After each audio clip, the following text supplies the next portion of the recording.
नमस्कार विद्यार्थी मित्रांनो, मी संदेश. नोकर भरती या यूट्यूब चॅनलमध्ये आपल्या सगळ्यांचं पुन्हा एकदा स्वागत करतो. सध्या सध्या ह्या महिन्यामध्ये म्हणजे डिसेंबर महिन्यामध्ये ज्या भरती परीक्षा सुरू आहेत, त्याचबरोबर जानेवारी महिन्यामध्ये ज्या भरती परीक्षा येणार आहेत, यामध्ये TCS पॅटर्नचं जे मराठी व्याकरण आहे, या मराठी व्याकरणची चांगल्या पद्धतीने तयारी करणं आवश्यक आहे. मराठी व्याकरण जे आहे प्रत्येक परीक्षेसाठी जवळ सेमच असतं. आणि TCS पॅटर्न जो आहे हा प्रत्येक परीक्षेसाठी जवळ सेम असतो. तर यामध्ये पाहू शकता महिला सध्या जी लेटेस्ट अपकमिंग परीक्षा आहे, महिला आणि बालविकास विभाग, अंगणवाडी मुख्य सेविका, त्याचबरोबर त्यानंतर समाज कल्याण विभागाची भरती परीक्षा येणार आहे. यामध्ये BMC कार्यकारी सहाय्यक ही भरती परीक्षा सध्या सुरू आहे. त्याचबरोबर निरीक्षकची सुद्धा कर निरीक्षक सध्या सुरू आहे. यामध्ये DCC बँक भरती प्रक्रिया जी आहे ही सध्या सातारा जिल्ह्यासाठीची सुरू असून यानंतर रायगड त्याचबरोबर चंद्रपूर जिल्ह्यासाठीची सुद्धा भरती परीक्षा घेण्यात येणार आहे. तर यामध्ये जो TCS पॅटर्न आहे या सगळ्या भरती परीक्षांसाठीचा या TCS पॅटर्ननुसार जो व्याकरण आहे मराठी व्याकरण याची चांगल्या पद्धतीने तयारी करणं आवश्यक आहे. यासाठीच आजच्या या व्हिडिओमध्ये लेटेस्ट जो TCSचा पॅटर्न आहे या TCS पॅटर्ननुसार मराठी व्याकरण जे आहे या मराठी व्याकरणवर आधारित महत्त्वाचे संभावित प्रश्न पाहूयात. पहिला प्रश्न आहे यामध्ये, विस्थापितांना पुन्हा बसवणे या शब्दसमूहातील एक शब्द कोणता? म्हणजे पाहू शकता विस्थापितांना पुन्हा बसवणे यासाठी पर्यायी शब्द तुम्ही कोणता निवडू शकता. यासाठीचे 4 पर्याय आहेत. पाहू शकता यामध्ये पहिला पर्याय आहे स्थापना, त्याच्यानंतर पुनरीप, त्याच्यानंतर पुनर्वसन आणि पुन्हा स्थापना. तर पाहू शकता विस्थापित म्हणजे एका जागेवरून हलवण्यात आलेले जे लोक आहेत विस्थापित यांचं पुन्हा बसवणं म्हणजेच त्यांना दुसरीकडे पुन्हा हलवणं, त्यांची व्यवस्था करणे, यासाठी कोणता शब्द वापरला जाईल? तर स्थापना वापरू शकत नाहीये तुम्ही. यामध्ये पुनर्वसन हा जो शब्द आहे पाहू शकता बरोबर आहे. विस्थापितांना पुन्हा बसवणे म्हणजे पुन्हा त्यांची स्थापना करणे, त्यांना वेगवेगळ्या दुसऱ्या जागेवर राहण्याची व्यवस्था करणे म्हणजेच पुनर्वसन हा जो शब्द आहे यासाठीचा बरोबर आहे. पर्याय क्रमांक क उत्तर जे आहे पुनर्वसन यासाठीचं बरोबर आहे. प्रश्न क्रमांक दुसरा, ज्याच्या अंगी सामर्थ्य आहे तो इतरांवर अंमल गाजवतो या आशयासाठी पुढीलपैकी कोणती म्हण जी आहे या म्हणीचा जो अर्थ आहे या म्हणीच्या अर्थासाठी कोणती म्हण योग्य ठरेल? पाहू शकता प्रश्न असा आहे, ज्याच्या अंगी सामर्थ्य आहे तो इतरांवर अंमल गाजवतो या अर्थाची कोणती म्हण वापरली जाऊ शकते? पर्याय पहा यामध्ये, पाचामुखी परमेश्वर, गाव करील ते राव करील, यानंतर दिव्याखाली अंधार आणि बळी तो कानपिळी. तर याचा अर्थ पाहू शकता प्रत्येक याच्यामध्ये पाचामुखी परमेश्वर याचा अर्थ म्हणजे अंगी सामर्थ्य ते इतरांवर अंमल गाजवतो असा होत नाहीये.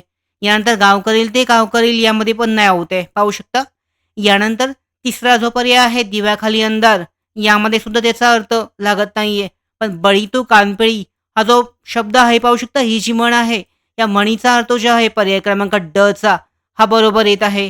म्हणजेच ज्याच्या अंगी सामर्थ्य आहे तो इतरांवर अंमल गाजवतो या शब्दाचा जो म्हणीचा म्हणजे म्हण आहे या शब्दाची म्हण बळी तो कानपिळी, पर्याय क्रमांक ड उत्तर बरोबर आहे. तिसरा प्रश्न पाहूयात, मराठी भाषेचे लेखन आपण कोणत्या लिपीत करतो? तर मराठी भाषेचे लेखन करण्यासाठी आपण कोणती लिपी वापरतो? पर्याय पाहू शकता, अर्थमागची, पाली लिपी, मोडी लिपी आणि देवनागरी लिपी. तर बरोबर उत्तर पाहू शकता देवनागरी लिपी ही जी लिपी आहे ही लिपी आपण मराठी भाषेचे लेखन करण्यासाठी सध्या वापरतो. या अगोदर जे आहे स्वातंत्र्यपूर्व काळामध्ये भारतामध्ये म्हणजे महाराष्ट्रामध्ये जे शासकीय काम चालायचं हे मोडी लिपीमध्ये चालायचं. म्हणजे या अगोदरची जी भाषा होती ही मोडी लिपी वापरली जायची. यानंतर आत्ता सध्या मराठी भाषेचे लेखन आपण देवनागरी या लिपीमध्ये करतो. प्रश्न क्रमांक 4, शाश्वत या शब्दाचा समूह कोणता? म्हणजे शाश्वत हा जो शब्द आहे या शब्दाचा वेगळा अर्थ म्हणजे वेगळ्या अर्थाचा शब्द कोणता आहे? पर्याय पाहू शकता यामध्ये पहिला आहे शिल्लक राहिलेला, कायम टिकणारे, न टाळता येणारे आणि मुद्द्याला धरून असणारे. तर उत्तर पाहू शकता यामध्ये शाश्वत हा जो शब्द आहे हा शाश्वत म्हणजे एखादी गोष्टीची शाश्वता देता येत नाही म्हणजे कायम टिकवणारे कायम टिकणारे असा शब्द आहे याचा अर्थ. म्हणजेच शाश्वत या शब्दासाठी जो समानार्थाचा शब्द आहे कायम टिकवणारे हा शब्द आहे. या शब्दाचा अर्थ त्यामध्ये तयार होतो म्हणजे शाश्वत म्हणजेच कायम टिकवणारे होय. पर्याय क्रमांक ब उत्तर बरोबर आहे. प्रश्न क्रमांक 5 पुढील शब्दातील सामान्य नाम कोणते? आता याचे शब्द पर्याय देण्यात आलेले आहेत. या पर्यायामधून सामान्य ज्ञान ओळखायचं आहे, सामान्य नाम ओळखायचं आहे. पाहू शकता पर्याय डोंगर, हिमालय, सह्याद्री आणि अरवली. तर यामध्ये पाहू शकता अरवली हा जो शब्द आहे ह्या डोंगराचं एक नाव आहे म्हणजे विशेषण येतं म्हणजे डोंगराला. आता पाहू शकता डोंगर हे सगळे एक डोंगर आहे, 10 डोंगर आहे, सेम आहे म्हणजे सामान्य नाम आहे. त्यानंतर हिमालय हा पर्वत आहे यासाठी नाव देण्यात आलेलं आहे, विशेषण आहे. सह्याद्री सुद्धा विशेषण आहे, अरावली सुद्धा विशेषण आहे. पाहू शकता सामान्य नाम म्हणजे एका जातीच्या पदार्थांच्या समान गुणधर्मामुळे त्या वस्तूला जे नाम दिले जाते त्याला सामान्य नाम असं म्हटले जाते. म्हणजे डोंगर हे उत्तर बरोबर आहे. डोंगर हे सामान्य नाम असून बाकीची तिन्ही नावं ही जी आहे विशेष नामामध्ये येतात. प्रश्न क्रमांक 6 तोंड या शब्दाचा समानार्थी शब्द ओळखा. तर तोंड हा जो शब्द आहे या शब्दासाठी कोणता समानार्थी शब्द येईल? पहिला पर्याय आहे आनंद, दुसरा आहे अंबर, तिसरा पर्याय आहे खग आणि ड पर्याय आहे कर. तर पाहू शकता हा जो शब्द आहे गजानन म्हणजे याच्यामध्ये आनंद, आनंद हा जो शब्द आहे तोंडसाठी हा बरोबर होतो. उत्तर येतं. पाहू शकता तोंड या शब्दासाठी समानार्थी जो शब्द आहे आनंद बरोबर आहे. तुम्ही असं म्हणू शकता गणपतीसाठी जो शब्द वापरला जातो गजानन म्हणजेच गजमुखी. गजमुखीमध्ये पाहू शकता गज म्हणजे हत्ती म्हणजे आपण यामध्ये म्हणू शकतो मुख म्हणजे तोंड म्हणजेच आनंद हे जे आहे बरोबर आहे. आनंद हा जो अर्थ आहे तोंड या शब्दासाठीचा समानार्थी शब्द आहे. प्रश्न क्रमांक 7 शाब्बास खालीलपैकी कोणते अव्यय आहे? हा जो शब्द आहे शाब्बास हे खालीलपैकी कोणत्या अव्ययाचा प्रकार आहे? कोणता अव्यय मानला जाईल? पर्याय पाहू शकता यामध्ये शब्दयोगी अव्यय आहे, उभयान्वयी अव्यय, केवल प्रयोगी अव्यय आहे आणि क्रियाविशेषण अव्यय. तर यामध्ये पाहू शकता पहिल्यांदा आपण पाहूयात की शब्दयोगी अव्यय जे आहे कशा पद्धतीने तयार होतं, उभयान्वयी अव्यय कशा पद्धतीने तयार होतं आणि केवल प्रयोगी अव्यय कसा प्रकार असतो. यानंतर उत्तर पाहूयात. शाब्बासचं उत्तर जे आहे यासाठीच काय येईल? तर पाहू शकता पहिल्यांदा शब्दयोगी जे आहे अव्यय जे आहे शब्दाला लागल्यावर बनलेला जोड शब्द त्याच वाक्यातील दुसऱ्या शब्दाशी संबंध दाखवतो. शब्दयोगी 2 किंवा अधिक शब्द अथवा वाक्य जोडणाऱ्या अविकारी शब्दांना उभयान्वयी अव्यय असे म्हटले जाते. यामध्ये उभयान्वयी अव्यय जे आहे कशासाठी म्हटलं जातं ते सांगण्यात आलेलं आहे. पहिलं जे आहे शब्दयोगी अव्यय जो आहे अव्यय शब्दाला लागल्यावर बनलेला जो जोड शब्द असतो त्याच वाक्यातील दुसऱ्या शब्दाशी संबंध दर्शवतो म्हणजे शब्दयोगी. आणि उभयान्वयी पाहू शकता याच्यामध्ये तो दुसरा आहे उभयान्वयी 2 किंवा अधिक शब्द अथवा वाक्य जोडणाऱ्या अव्ययकारी शब्दांना उभयान्वयी अव्यय असे म्हटले जाते. आता यानंतर पाहू शकता क्रियाविशेषण जे आहे यामध्ये क्रियाविशेषण एक क्रियाविशेषण जे अव्यय आहे एक क्रियेविषयी माहिती सांगणाऱ्या अविकारी शब्दाला क्रियाविशेषण अव्यय असे म्हटले जाते. आता याच्यामध्ये शाब्बास हा जो शब्द आहे हा शब्द कोणता आहे पाहू शकता. पर्याय क्रमांक क उत्तर बरोबर आहे. केवल प्रयोगी अव्यय याचा प्रकार आहे.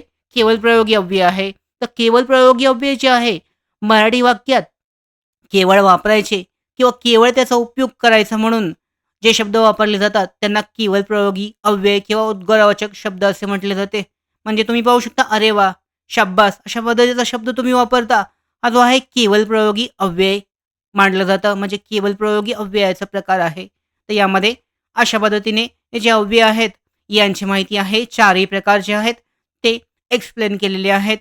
प्रश्न क्रमांक 8 खालीलपैकी साधा वर्तमान काळातील वाक्य ओळखायचे आहे. आता याच्यामध्ये जे वाक्य 4 देण्यात आलेली आहेत पर्यायामध्ये यामध्ये एक वाक्य साध्या वर्तमान काळातमध्ये आहे. ते कोणतं आहे ओळखायचं आहे. पहिला पर्याय आहे मी गावाला जाईन, दुसरा पर्याय आहे मी पुस्तक वाचत आहे, तिसरा पर्याय मी सिनेमा पाहतो आणि ड पर्याय आहे मी कविता करीत असे. तर यामध्ये पाहू शकता यामध्ये साधा वर्तमान काळाचं वाक्य कोणतं आहे ते ओळखायचं आहे. पहिल्यांदा आपण साध्या वर्तमान काळामध्ये कसा पद्धतीचं असतं तर क्रिया काय घडते पाहू शकता. साध्या वर्तमान काळातील क्रियापद सध्या घडत असलेल्या क्रियेचा संदर्भ देतात.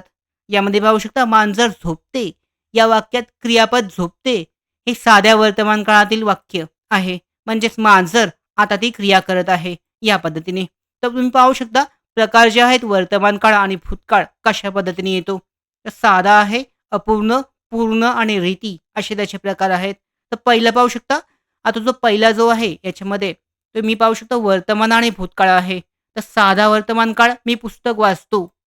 त्याच्यानंतर जो भूतकाळ आहे साधा भूतकाळ मी पुस्तक वाचले. त्याच्यानंतर अपूर्ण, अपूर्ण वर्तमान काळ मी पुस्तक वाचत आहे. अपूर्ण भूतकाळ आहे मी पुस्तक वाचत होतो. यानंतर पूर्ण वर्तमान काळ, पूर्ण क्रिया झालेली आहे. पूर्ण वर्तमान काळ मी पुस्तक वाचलं आहे आणि पूर्ण भूतकाळामध्ये मी पुस्तक वाचत होते, असा त्याचा अर्थ होतो. त्याच्यानंतर बघू शकता रीती वर्तमान काळ आणि रीती भूतकाळ यामध्ये पुस्तक वाचत असतो आणि पुस्तक वाचत असे. तर रीती वर्तमान काळ आणि भूतकाळ येतं. तर यानुसार याचं बरोबर उत्तर आहे पर्याय क्रमांक क जो आहे, मी सिनेमा पाहतो. हे जे आहे साध्या भूतकाळातलं वाक्य आहे. साधा भूतकाळ जो आहे, मी सिनेमा पाहतो. मी याच्यामध्ये साधा वर्तमान काळ जो आहे, साधा याच्यामध्ये पाहू शकता याचे वाक्य जे आहे, हे साध्या वर्तमान काळातलं वाक्य आहे. तर साधा वर्तमान काळ तुम्ही इथे पाहू शकता. मी पुस्तक वाचतो म्हणजेच मी सिनेमा पाहतो. पर्याय क्रमांक क उत्तर यासाठीचं बरोबर आहे.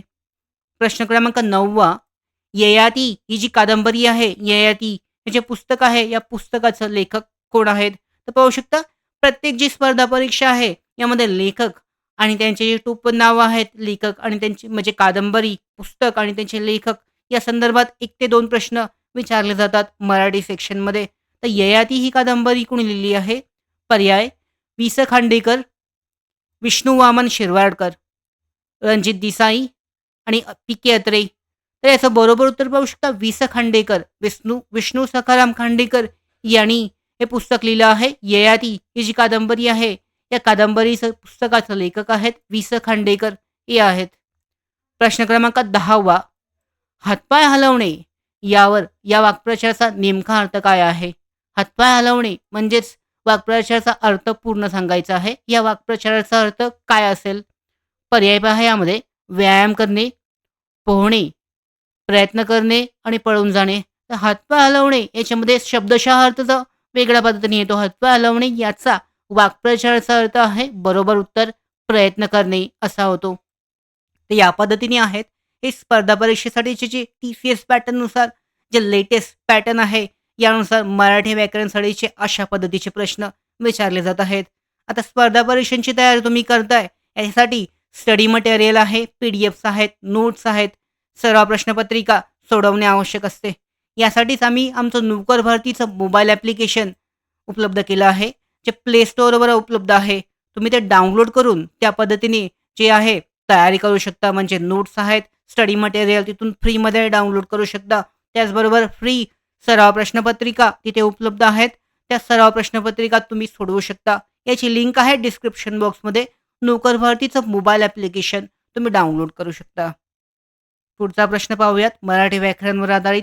प्रश्न क्रमांक 11 आई बाप हा शब्दप्रयोग कोणत्या समासाचा प्रकार आहे? आता आई आणि बाप हा जो शब्द आहे कोणत्या समासाचा प्रकार आहे? समासाचे प्रकार पाहू शकता. पहिला आहे अव्ययी भाव, तत्पुरुष समास, द्वंद्व समास आणि कर्मकर्तरी. तर पहिल्यांदा पाहूयात. पहिला जो समास आहे अव्ययी भाव. तर अव्ययी भाव कशा पद्धतीने तयार होतो याबद्दलची माहिती पाहूयात. अव्ययी भाव समास म्हणजे काय? तर ज्या समासातील पहिला शब्द मुख्य असतो व त्यात तयार झालेल्या सामासिक शब्दांचा उपयोग क्रियाविशेषणासारखा केला जातो, त्यास अव्ययी भाव समास असे म्हणतात. उदाहरणार्थ पाहू शकता आजन्म हा जो शब्द आहे, यथाशक्ती आहे, प्रतिक्षण आहे, हे जे शब्द आहेत अव्ययी भाव समासाचे उदाहरण आहेत. यानंतर पाहूयात आपण दुसरं जे आहे यामध्ये तो शब्द आहेत तत्पुरुष समास असा विचारण्यात आलेला आहे. तत्पुरुष समास मध्ये काय काय आहे म्हणजे कशा पद्धतीने असतं? तर ज्या समासामध्ये दुसरा शब्द प्रधान महत्वाचा असतो त्यास तत्पुरुष समास असं म्हटले जाते. म्हणजे ज्या शब्दामध्ये दुसरा शब्द प्रधान किंवा महत्वाचा असतो त्यास तत्पुरुष समास असे म्हटले जाते. उदाहरणार्थ पाहू शकता लाकूड तोड्या किंवा आग लाव्या आहे किंवा गृहस्थ कामकरी कुंभकर्ण आहे मार्गस्थ, हे वाट करू, हे जे उदाहरणं आहेत, ही तत्पुरुष समासाची उदाहरणं आहेत. यानंतर पाहू शकता या सकर्मक कर्तरी, तर सकर्मक कर्तरी हे पूर्णपणे चुकीचं आहे. हा समास नसून हा प्रयोग आहे. म्हणजेच सकर्मक कर्तरी प्रयोग. ज्या कर्तरी प्रयोगाच्या वाक्यात कर्म आलेले असेल, तेव्हा त्यास सकर्मक कर्तरी प्रयोग असे म्हणतात. यामध्ये उदाहरण पाहू शकता, राम बैल बांधतो, अशा पद्धतीचं हे उदाहरण आहे. तर यामध्ये पूर्णपणे जो पर्याय आहे तो चुकीचा आहे. समास नाही तर प्रयोग आहे. म्हणजेच बरोबर उत्तर द्वंद्व समास. पर्याय क्रमांक क उत्तर बरोबर आहे. यासाठीचं जो उदाहरण आहे आई-बाप, यासाठी द्वंद्व समास वापरण्यात गेलेला आहे. द्वंद्व समास पाहू शकता, ज्या समासातील दोन्ही पदे प्रधान असतात त्यास द्वंद्व समास असे म्हणतात. यात समासाचा विग्रह करताना दोन पदांचा संबंध व, अथवा, किंवा अशा उभयान्वयी अव्ययाने स्पष्ट करावा लागतो. आई व बाप, आई आणि बाप अशा पद्धतीने तुम्ही जो द्वंद्व समासाचा विग्रह आहे तो करू शकता. अशा पद्धतीने हा समास आहे. प्रश्न क्रमांक 12वा. नागपूरची संत्री हा कोणत्या विशेषण आहेत? म्हणजे नागपूरची संत्री यासाठीचं कोणतं विशेषण आहे? विशेषणाचे प्रकार पाहू शकता. सर्वनाम साधित विशेषण पर्याय क्रमांक पहिला आहे. दुसरा पर्याय धातू साधित विशेषण. तिसरा पर्याय आहे पर्याय क्रमांक क अव्यय साधित विशेषण आणि नाम साधित विशेषण. तर याचं बरोबर उत्तर काय आहे? नागपूरची संत्री हे कोणतं विशेषण आहे? तर याचं पहिल्यांदा आपण विशेषणाबद्दलची माहिती पाहूयात. सर्वसाधारण सर्वनाम साधित विशेषण. हे सर्वनाम साधित विशेषण कसं तयार होतं पाहू शकता. एखाद्या नामाबद्दल अधिक माहिती सांगण्यासाठी सर्वनामाला प्रत्यय जोडून तयार केलेल्या विशेषणांना सर्वनाम साधित विशेषण म्हणतात. म्हणजे एखाद्या नामाबद्दल आपण अधिक माहिती सांगण्यासाठी सर्वनामाला प्रत्यय जोडला जातो आणि तयार होणाऱ्या विशेषणाला सर्वनाम साधित विशेषण म्हणतात. ही विशेषणे आधी व विधी अशी दोन्ही प्रकारचे वापरता येतात. यानंतर पाहू शकता दुसरं आहे, यामध्ये पर्याय देण्यात आलेला आहे धातू साधित विशेषण. तर यामध्ये धातू साधित विशेषण म्हणजे क्रियापदातील मूळ शब्दाला धातू असे म्हणतात आणि धातूंना प्रत्यय जोडून त्यांच्या नामापूर्वी विशेषणासारखा उपयोग केला जातो. यामध्ये उदाहरणार्थ पाहू शकता, पिकलेला आंबा, रांगणारे मूल आहे, पेटती ज्योत, वाहती नदी ही त्याची उदाहरणं आहेत धातू साधित विशेषणाची. यानंतर पुढचं जे आहे अव्यय साधित विशेषण. तर अव्यय साधित विशेषण कशी असतात? वर खाली, मागे पुढे या मूळ अव्ययांना प्रत्यय जोडून त्यांचा विशेषणाप्रमाणे उपयोग केला जातो. म्हणजे पाहू शकता, वरचा मजला, खालचे पुस्तक, मागील मोटार याचे आहे अव्यय साधित विशेषणाचे प्रकार आहेत. आता याचं बरोबर उत्तर काय आहे? तर नाम साधित विशेषण बरोबर आहे. याचा जो पर्याय आहे नागपूरची संत्री, हा जो प्रश्न आहे याचं उत्तर आहे नाम साधित विशेषण बरोबर आहे. पाहू शकता, नाम साधित विशेषण एखाद्या नामाबद्दल अधिक माहिती सांगण्यासाठी जेव्हा दुसऱ्या एखाद्या नामाचाच वापर केला जातो तेव्हा त्यास नाम साधित विशेषण म्हटलं जातं. म्हणजे एखाद्या नामाबद्दल माहिती सांगण्यासाठी दुसऱ्या नामाचा उपयोग करून त्याबद्दलची माहिती दिली जाते, म्हणजेच नाम साधित विशेषण आहे. म्हणजेच पर्याय क्रमांक ड उत्तर यासाठीचं बरोबर आहे. प्रश्न क्रमांक 13वा. कालवाचक क्रियाविशेषण अव्यय ओळखायचं आहे.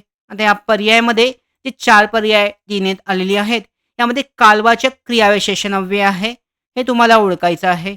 पर्याय पाहू शकता, क्वचित, पटकन, आता आणि यापैकी नाही. तर पाहू शकता कालवाचक क्रियाविशेषण म्हणजे नक्की काय आहे हे तुम्हाला समजून घेणं आवश्यक आहे. याचं उत्तर पाहू शकता पर्याय क्रमांक क उत्तर जे आहे आता हे बरोबर आहे. हे कालवाचक क्रियाविशेषण अव्यय आहे, म्हणजे काळ दर्शवतं याच्यामध्ये. तर कालवाचक क्रियाविशेषण अव्यय म्हणजे क्रियापदाबद्दल विशेष माहिती सांगून जी अविकारी राहतात त्यांनाच क्रियाविशेषण अव्यय असे म्हणतात. यामध्ये क्रियाविशेषणाचे प्रकार यामध्ये पाहू शकता. कालवाचक क्रिया घडण्याची वेळ काल दर्शवतात. यामध्ये आज आहे, उद्या आहे, नेहमी, आत्ता, पूर्वी, अचानक असे शब्द येतात. प्रश्न क्रमांक 14वा. पुढचा प्रश्न, समारंभात या शब्दाची विभक्ती ओळखायची आहे. आता विभक्ती देण्यात आलेली आहे. हा जो शब्द आहे समारंभात, या शब्दासाठी कोणती विभक्ती वापरण्यात आलेली आहे? पर्याय पहा. यामध्ये पंचमी आहे, तृतीया, षष्टी आणि सप्तमी. तर पाहू शकता विभक्ती जी आहेत आणि विभक्ती प्रत्यय, कोणत्या विभक्तीसाठी कोणते प्रत्यय वापरले जातात हे तुम्हाला माहीत असणं आवश्यक आहे. विभक्ती आणि विभक्ती प्रत्यय तर पाहू शकता तृतीया ही जी विभक्ती आहे यासाठी कोणते प्रत्यय वापरले जातात? तर ने, नी, शी, कडून आणि मुळे हे जे शब्द आहेत हे विभक्ती प्रत्यय तृतीयासाठी वापरले जातात. चतुर्थीसाठी पाहू शकता सला, सला ना आहे, करिता आणि साठी हे जे शब्द आहेत चतुर्थीसाठी वापरले जातात. यानंतर पाहू शकता पंचमी ही जी या आहे विभक्ती आहे या पंचमी विभक्तीसाठी ऊन, हून, तून, पासून आणि पेक्षा हे जे विभक्ती प्रत्यय आहे हे वापरले जातात. षष्ठीसाठी पाहू शकता षष्ठीसाठी आहे चा, ची, चे आणि चा हे जे प्रत्यय आहेत हे यामध्ये वापरले जातात. यानंतर सप्तमी हे जे आहे सप्तमीसाठी पाहू शकता आत आहे, मध्ये, विषयी आणि वर हे जे प्रत्यय यासाठी वापरले जातात. आणि संबोधनासाठी हे आणि ना हे प्रत्यय वापरले जातात. आता प्रश्न असा आहे पाहू पाहू शकता यामध्ये प्रश्न आहे समारंभात तर याच्यामध्ये आत अशा पद्धतीने वापरण्यात आलेला आहे. म्हणजेच पाहू शकता सप्तमी आत, मध्ये, विषयी, वर म्हणजेच सप्तमी हे उत्तर यासाठीचं बरोबर आहे. सप्तमी हे जे विभक्ती आहे या पर्यायाच्यामध्ये या उदाहरणामध्ये समारंभात यामध्ये वापरण्यात आलेली आहे. प्रश्न क्रमांक 15 घर घरे अलगद डुकी उचलती काळोखाच्या उशीवरून हे जे काव्य आहे पाहू शकता काव्यपंक्ती या काव्यपंक्तीमध्ये कोणता अलंकार आहे? प्रश्न पुन्हा पहा यामध्ये घरे अलगद डोकी उचलती काळोखाच्या उशीवरून तर ह्याच्यामध्ये कोणता अलंकार वापरण्यात आलेला आहे? पर्याय आहेत यामध्ये अन्योक्ती अलंकार, चेतना गुणोक्ती अलंकार आहे, अर्थाधारणत्यास अलंकार, यानंतर अतिशयोक्ती अलंकार. यामध्ये पहिल्यांदा जे चारही अलंकार आहेत ते चारही अलंकार तुम्हाला समजून घेणं आवश्यक आहे. यानंतर तुम्हाला त्याचं उत्तर आपोआपच मिळेल. तर पाहू शकता अन्योक्ती अलंकार प्रत्यक्ष त्या व्यक्तीला न संबोधता इतरांना उद्देशून बोलणे यामध्ये अन्योक्ती अलंकार घडते. यामध्ये पाहू शकता दुसऱ्याला उद्देशून केलेले बोलणे म्हणजेच लेखी बोले सुने लागे अशा प्रकारचे बोलणे असते. यासाठी अन्योक्ती अलंकार जो आहे हा असतो. यामध्ये प्रत्यक्ष त्या व्यक्तीला न बोलता संबोधता इतरांना उद्देशून बोलले जाते. दुसरा आहे यामध्ये पाहू शकता जो अलंकार आहे एखाद्या विधानाच्या समानार्थ विशेष उदाहरण देणे आणि सिद्धांत मांडणे. यामध्ये अर्थांतर अलंकार जो आहे दुसरा अर्थ न्यास शेजारी ठेवणे उदाहरण आहे यामध्ये कठीण समय येता कोण कामास येतो हा जो शब्द आहे यामध्ये अर्थांतर अलंकार जो आहे वापरण्यात आलेला आहे. तर यामध्ये पाहू शकता दुसरा जो आहे पर्याय यामध्ये अर्थांतरन्यास तिसरा पर्याय यामध्ये काय आहे अर्थांतरन्यास म्हणजेच एखाद्या विधानाच्या समानार्थ समर्थनार्थ विशेष उदाहरण देणे म्हणजे सिद्धांत मांडणे म्हणजे अर्थांतरन्यास आहे. यानंतर पाहू शकता अतिशयोक्ती केव्हा होतो तर एखाद्या म्हणजे शब्द आहे अलंकारात प्रत्यक्षात असणारी कल्पना ही फारच फुगवून किंवा जास्त अति करून सांगितली जाते म्हणजेच अतिशयोक्ती अलंकार. म्हणजे एखादी सामान्य कल्पना आहे ती जास्त मोठी करून फुगवून सांगितली जाते म्हणजेच अतिशयोक्ती अलंकार असतो. आता याचं उत्तर काय आहे तर पाहू शकता याचं उत्तर आहे चेतनागुलोक्ती अलंकार. हे जी काव्यपंक्ती आहे घरे अलगद डोकी उचलती काळोखाच्या उशीवरून याच्यामध्ये पाहू शकता जो अलंकार वापरण्यात आलेला आहे चेतनागुलोक्ती अलंकार याचं बरोबर उत्तर आहे. पाहू शकता कशा पद्धतीने जेव्हा एखादी अचेतन म्हणजेच निर्जीव वस्तू सचेतन सजीव आहे असे म्हणून जी सजीव प्राण्याप्रमाणे माणसाप्रमाणे वागते असे वर्णन केलेले असते तेव्हा चेतना गुणोक्ती अलंकार जो आहे हा असतो तो होतो. म्हणजेच पर्याय क्रमांक ब जे आहे चेतना गुणोक्ती या काव्यपंक्तीचं बरोबर अलंकार आहे उदाहरण आहे. पुढचा प्रश्न 16वा प्रश्न तू हे काय आहे म्हणजे तू हा जो शब्द आहे हा काय आहे? पर्याय पहा यामध्ये नाम आहे, सर्वनाम, क्रियापद आहे आणि विशेषण.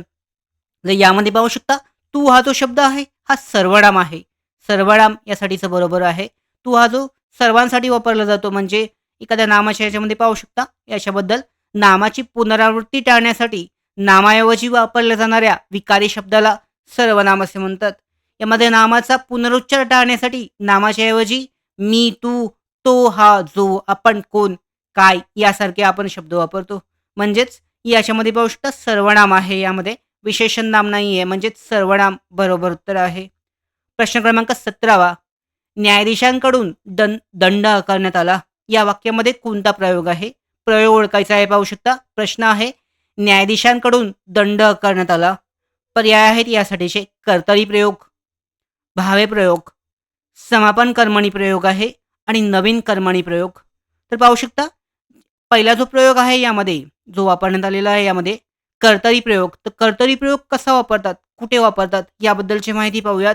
जेव्हा एखाद्या क्रियापदाची जुळणी किंवा रचना ही कर्त्याच्या लिंग, वचन, पुरुष यानुसार असते त्याला कर्तरी प्रयोग असे म्हणतात. उदाहरणार्थ पाहू शकता ती गाणे गाते. हा जो आहे कर्तरी प्रयोग आहे. दुसरा यामध्ये जे आहे भावी प्रयोग. उदाहरण पाहूयात. जेव्हा कर्त्याच्या किंवा कर्माच्या लिंग किंवा वाचनात बदल करूनही क्रियापद बदलत नाही, तेव्हा त्या प्रयोगास भावे प्रयोग असे म्हणतात. उदाहरण पाहू शकता याच्यामध्ये सुरेशने बैलाला पकडले, सीमाने मुलाला मारले. तर याच्यामध्ये पाहू शकता कर्त्याच्या किंवा कर्माच्या लिंग किंवा वाचनात बदल करूनही क्रियापद बदलत नाही. याच्यामध्ये भावे प्रयोग आहे. यानंतर पाहू शकता तिसरं जे आहे यासाठीचं या प्रयोगात क्रियापदाचा अर्थ, कार्य, समाप्ती दर्शवतो. कर्त्याला षष्टीचा प्रत्यय असतो, या कर्माला प्रत्यय नसतो. तर यामध्ये पाहू शकता याचं उत्तर आहे पर्याय क्रमांक ड उत्तर जे आहे यासाठीचं बरोबर आहे. नवीन कर्मणी प्रयोग हे बरोबर उत्तर आहे. न्यायाधीशांकडून दंड करण्यात आला यासाठी नवीन कर्मणी प्रयोग जे आहे हे वापरण्यात आलेलं आहे. पाहू शकता यासाठीचं जे पूर्णपणे जे एक्सप्लेनेशन आहे याच्यामध्ये पाहू शकता. नवीन कर्मणी प्रयोगामध्ये इंग्रजी भाषेतील पॅसिव्ह वॉइस प्रमाणे वाक्याची रचना असते. तसेच वाक्याच्या सुरुवातीला कर्म येते व कर्त्याकडून त्याला प्रत्यय लागत असतात. म्हणजे पाहू शकता याच्यामध्ये उदाहरण आहे रावण रामाकडून मारला गेला, चोर पोलिसांकडून पकडला गेला. तर यामध्ये नवीन कर्मणी प्रयोगाचा वापर करण्यात आलेला आहे. तर नवीन कर्मणी प्रयोग कधी वापरला जातो, कशा पद्धतीने वापरला जातो? वाक्याच्या सुरुवातीला कर्म येते व कर्त्याकडून त्याला प्रत्यय लागत असतात. अशा वेळेला नवीन कर्मणी प्रयोग वापरला जातो. म्हणजे हे जे वाक्य आहे न्यायाधीशांकडून दंड करण्यात आला याचं उत्तर आहे नवीन कर्मणी प्रयोग. पर्याय क्रमांक ड उत्तर बरोबर आहे. प्रश्न क्रमांक 18 खालीलपैकी शुद्ध वाक्य ओळखायचं आहे, शुद्ध शब्द ओळखायचा आहे. पाहू शकता 4 पर्याय यामध्ये देण्यात आलेले आहेत. तर अशा पद्धतीचा जो प्रश्न आहे TCS पॅटर्ननुसार 100% विचारला जातो. म्हणजे चुकीच्या पद्धतीने वाक्य लिहिलेलं असतं आणि त्याबद्दल जे बरोबर वाक्य आहे, शुद्ध वाक्य ते तुम्हाला ओळखायचं आहे. पाहू शकता बलिष्ठ हा जो शब्द आहे तुम्ही लिहिताना कशा पद्धतीने लिहाल? पर्याय पाहू शकता यामध्ये पाहू शकता पर्याय क्रमांक अ जे आहे यासाठीचं बरोबर आहे. तर बलिष्ठ जे वाक्य आहे तर अशा पद्धतीने शुद्ध वाक्य अशा पद्धतीने लिहिलं जातं. यामध्ये पाहू शकता दुसरं वाक्य जे आहे त्यामध्ये काय चुकलं आहे तुम्ही अंदाज लावू शकता. यामध्ये जे काय चुकीचं आहे त्याबद्दलची माहिती चेक करून तर अशा पद्धतीने शुद्ध अशुद्ध वाक्य जे आहे ते ओळखायचं असतं. यामध्ये अशा पद्धतीचा एक प्रश्न विचारला जातो. प्रश्न क्रमांक 19 खालील वाक्यातील अवतरणातील उभयान्वयी अव्ययाचा प्रकार ओळखायचा आहे. आता पाहू शकता हे जे वाक्य आहे गडी माणसांची तेवढी अडचण आहे, बाकी सर्व ठीक आहे. हा जो वाक्य आहे या वाक्यामध्ये उभयान्वयी अव्ययाचा प्रकार ओळखायचा आहे. उभयान्वयी अव्यय वापरण्यात आलेला आहे. तर उभयान्वयी अव्ययाचा प्रकार ओळखायचा आहे.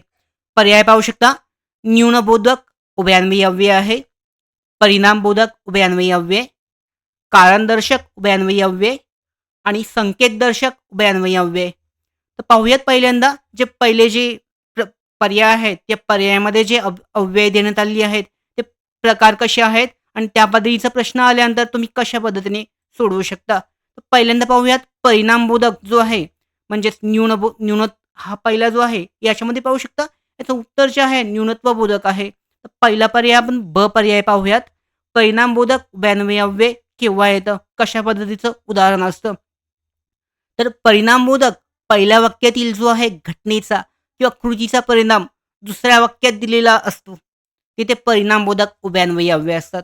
याचा अर्थ पाहू शकता म्हणून म्हणजे दोन दोन दोन उदाहरणं आहेत, दोन वाक्य आहेत, दोन वाक्य जोडली जातात आणि दोन वाक्य जोडण्यासाठी म्हणून, सबब यानंतर पाहू शकता याकरता, त्याचबरोबर वास्तव, तस्मात, अतएव अशा पद्धतीचे शब्द जे आहेत ते वापरले जातात. यानंतर पाहूयात कारणबोधक जे आहे याचा तिसरा पर्याय आहे क पर्याय कारणदर्शक उभयान्वयी अव्यय. यामध्ये पाहू शकता जेव्हा कारण का की या अवयवामुळे प्रधान वाक्यातील किंवा घटनेचे कारण गौणत्व वाक्यामधून व्यक्त होते अशा अव्ययांना कारणबोधक उभयान्वयी अव्यय म्हणजेच कारणदर्शक उभयान्वयी अव्यय असं म्हटले जाते.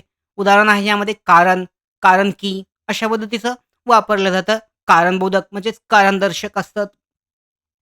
यानंतर जो ड पर्याय आहे संकेतदर्शक वाक्य, संकेतबोधक जे उभयान्वयी अव्यय आहे यामध्ये पाहू शकता. तो ड पर्याय देण्यात आलेला आहे संकेतदर्शक उभयान्वयी अव्यय. यासाठी पाहू शकता गौण वाक्यातील अट दर्शवली जाते व प्रधान वाक्यात त्याचा परिणाम असतो तेव्हा संकेतबोधक जो अव्ययाचा उपयोग केला जातो. यासाठी पाहू शकता जर तर अशा पद्धतीने वाक्य जोडलं जातं. जर तर म्हणजे की असे शब्द जे आहेत या शब्दांनी वाक्य जोडलं जातं, तयार केलं जातं. आता याचं हा जो शब्द आहे, जो उदाहरण देण्यात आलेलं आहे, गडी माणसांची तेवढी अडचण आहे, बाकी सर्व ठीक आहे. हा जो पर्याय आहे, हा जो प्रश्न आहे, या प्रश्नाचं उत्तर आहे न्यूनत्वबोधक उभयान्वयी अव्यय. आता हे कधी वापरलं जातं, कशा पद्धतीचं आहे पाहूयात. न्यूनत्वबोधक पहिल्या वाक्यातील काहीतरी कमीपणा किंवा उणीव दर्शवली जाते याच्यामध्ये. पहिल्या वाक्यात काहीतरी कमीपणा किंवा उणीव दर्शवणारे दुसरे वाक्य या उभयान्वयी अव्ययाने जोडले जाते. यासाठी उदाहरणार्थ पाहू शकता पण वापरले जाते. परंतु, परी, बाकी, किंतु अशा पद्धतीचे शब्द जे आहेत यासाठी वापरले जातात. यामध्ये जे उत्तर आहे न्यूनत्वबोधक उभयान्वयी अव्यय. पर्याय क्रमांक अ उत्तर बरोबर आहे. प्रश्न क्रमांक 20 व, पण, किंवा आणि या अव्ययांनी जोडलेले वाक्य कोणत्या प्रकारचे वाक्य असते? आता वाक्याचे प्रकार या संदर्भातला प्रश्न आहे. व, पण, किंवा आणि या अव्ययाने जोडलेले वाक्य कोणत्या प्रकारचे वाक्य असते? पर्याय पाहू शकता यामध्ये मिश्र वाक्य, केवल वाक्य, संयुक्त वाक्य आणि गौण वाक्य. आता ही चारही वाक्याचे प्रकार आहेत ते कोणत्या पद्धतीने कधी-कधी वापरले जातात? प्रश्न कोणत्याही वाक्यावर येऊ शकतो. यासाठी चारही वाक्याच्या प्रकाराबद्दलची माहिती आपण पाहूयात. पहिलं वाक्य आहे मिश्र वाक्य. तर पाहू शकता जेव्हा दोन स्वतंत्र वाक्यात गौणत्वबोधक उभयान्वयी अव्यय जोडून जेव्हा एकच वाक्य त्यात होते त्यास मिश्र वाक्य म्हणतात. तर पाहू शकता उदाहरण आहे जो मनुष्य चोरी करतो त्यास शिक्षा होते. म्हणजे पाहू शकता दोन वाक्य आहेत जो मनुष्य चोरी करतो त्यास शिक्षा होते. तर यामध्ये पाहू शकता मिश्र वाक्य यासाठी म्हटलं जाऊ शकतं. यानंतर दुसरं वाक्य आहे यामध्ये दुसरा प्रकार केवल वाक्य. ज्या वाक्यात एकच उद्देश असून एकच क्रियापद असते त्यास केवल वाक्य असे म्हणतात. तर पाहू शकता केवल वाक्याला शुद्ध वाक्य असे सुद्धा म्हटले जाते. पाहू शकता एकच वाक्य आहे केवल वाक्य. निकिता पुस्तक वाचते हा जो शब्द आहे या शब्दामध्ये फक्त एकच वाक्य आहे म्हणजे केवल वाक्य आहे. तर यामध्ये पाहू शकता मिश्र वाक्य आणि केवल वाक्य झालेलं आहे. संयुक्त वाक्य आणि गौण वाक्य कधी असतं? तर पाहू शकता जोडून जेव्हा एकच वाक्य त्यात होते आणि त्यास मिश्र वाक्य असं म्हटले जाते. जेव्हा पाहू शकता शिक्षा होते मुख्य वाक्य असून जो मनुष्य चोरी करतो हे त्यावर अवलंबून असणारे वाक्य म्हणजेच गौण वाक्य असतं. या पद्धतीने गौण वाक्याचा प्रकार आहे. तर याचं बरोबर उत्तर आहे हा जो प्रश्न आहे व, पण, किंवा आणि या अव्ययाने जोडलेले वाक्य हे कोणते वाक्य असते? तर संयुक्त वाक्य असते. पर्याय क्रमांक क उत्तर बरोबर आहे.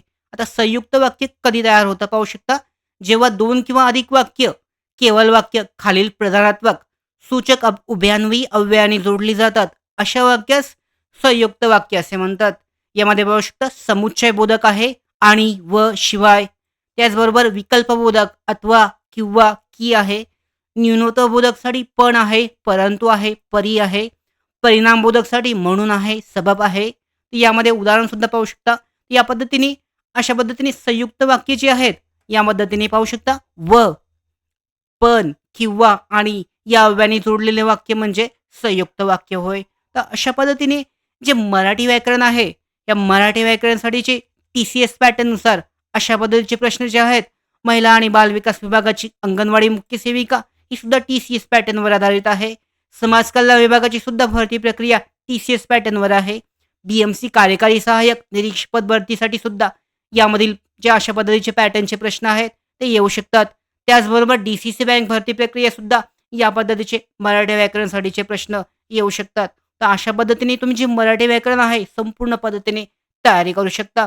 ज्यामध्ये पाहू शकता महत्त्वाचं असं आहे की एखादा तुम्हाला जर बेसिक माहिती असेल मराठी व्याकरण संदर्भातलं तर तुम्ही प्रश्न सहज सोडवू शकता आणि जे महत्त्वाचे गुण आहेत मराठी व्याकरण सेक्शनमधले ते प्राप्त करू शकता. या संदर्भातली जी आहे डिटेलमध्ये पूर्णपणे PDF लिंक जे आहेत, नोट्स आहेत, आमच्या नोकर भरतीच्या मोबाईल ॲप्लिकेशनवर उपलब्ध आहेत. तुम्ही डाउनलोड करून चेक करू शकता. लिंक आहे डिस्क्रिप्शन बॉक्समध्ये.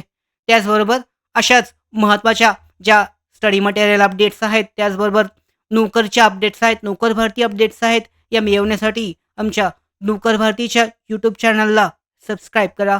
धन्यवाद.